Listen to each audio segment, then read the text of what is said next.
সাধু কথা সত্যৰ বিজয়। পূৰ্ব অসমত এটা সৰু গাঁও আছিল, নাম আছিল ধনসুৰী গাঁও।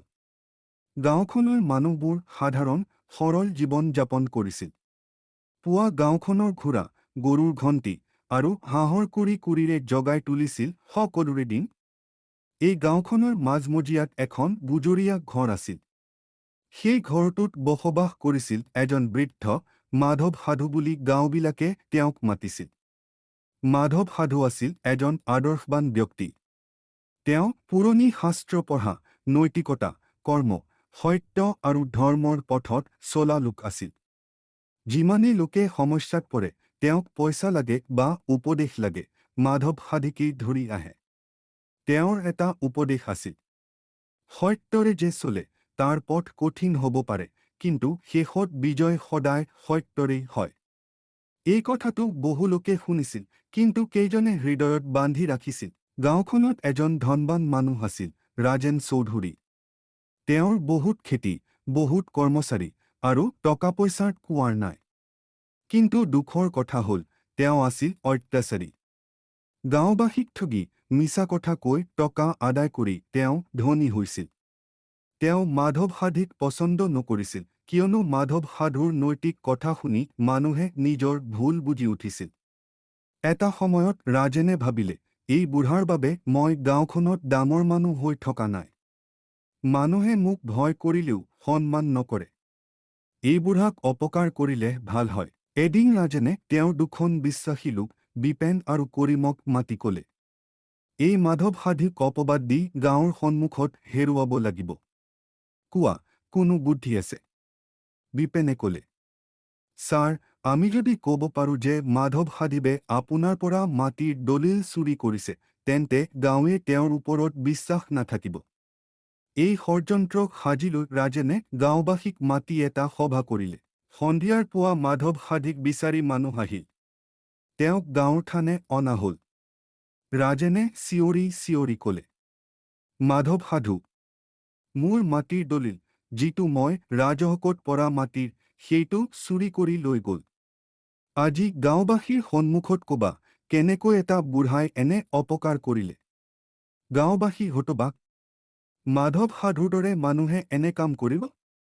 মাধৱ সাধুৱে চুপচাপ ক'লে, মই কেতিয়াও মিছা কথা নকওঁ। মই চুৰি কৰা নাই। আপোনালোকে যি বিচাৰে সেয়া কৰক। কিন্তু ক'ব খোজো, মই সত্যৰপৰ নহ'লেও মোৰ অন্তৰ্যামী জানে, মই নিৰ্দোষ। গাঁওবাসীৰ মাজত কিছুমানে বিশ্বাস কৰিলে, কিছুমানে নকলে। অৱশেষত তেওঁক অপবাদ দি ঘৰতে যাবলৈ কোৱা। কিন্তু ঈশ্বৰে চুপ থাকিব নোৱাৰে। কিছুদিনৰ পাছত বিপেন গম্ভীৰভাৱে অসুস্থ হ'ল। জ্বৰ, কষ্ট আৰু তৰহাই তেওঁৰ জীৱন কষ্টদায়ক কৰি তুলিলে। শেষত তেওঁৰ আত্মা ব্যাকুল হ'ল। তেওঁৰ মন পাপৰ বাবে জ্বলাই উঠিল। তেওঁ ৰাজেনৰ ঘৰলৈ গৈ ক'লে, ছাৰ, মই মাৰিবলৈ গৈ আছোঁ। মোৰ আত্মা মাফি নাপায়। মাধৱ সাধু নিৰ্দোষ। মই আৰু কৰিমে মিছা সাক্ষ্য দিছিলোঁ। এই কথা গাঁৱলৈ বজ্ৰঘাতৰ দৰে বাজিল। সকলো লোকে সভা পাতি মাধৱ সাধুক মাতিলে। তেওঁক লগ ধৰি ক'লে, আপুনি সকলোৰে চকু খুলি দিলে। আপুনি সত্যৰ পথত অটল থাকিল। ক্ষমা কৰক আমাক। গাঁওবাসীয়ে ৰাজেনক ত্যাগ কৰিলে। তেওঁৰ মৰম কমিল, কৰ্মচাৰীহঁত এৰি গ'ল।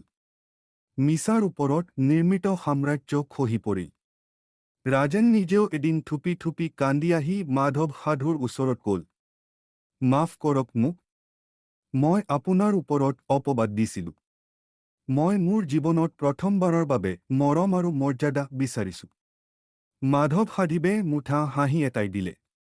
ভুল কৰা মানুহৰ স্বভাৱ। কিন্তু ভুলক বুজি ল'ব পাৰা, এইটো মহৎ কাম। মই আপোনাক মাফ কৰিলোঁ। কিন্তু আপোনাৰ মনৰ ভিতৰৰ পাপ আপোনাৰেই পোহৰ কৰিব লাগিব। এই ঘটনাৰ পাছত গাঁওখনত এটা ডাঙৰ পৰিৱৰ্তন আহিল। মানুহে মিছা কথা ক'বলৈ ভয় পেলালে। গাঁৱতো এখন নৈতিকতা শিকা কেন্দ্ৰ মুকলি কৰা হ'ল, য'ত কিশোৰ মাধৱ সাধুৰ পৰা শিক্ষা লাভ কৰিবলৈ আহে। এজন ল'ৰাই এটা দিন মাধৱ সাধুক সুধিলে, সাধুদাই, আপুনি কেতিয়াও ভয় নাপালেনে? সকলো আপোনাৰ ওপৰত সন্দেহ কৰিছিল। মাধৱ সাধিবে চকুলোৰে পোহৰ মেলি ক'লে, ভয় পাইছিলোঁ। কিন্তু ভয় মোৰ ভগৱানৰ ওপৰত আস্থা খাই নল'ব। মই জানো, সত্য হেৰাই যাব পাৰে, কিন্তু পৰাস্ত নহয়। ঈশ্বৰে কেতিয়াও দেৰি কৰে, কিন্তু অন্ধকাৰক দীঘল নকৰে।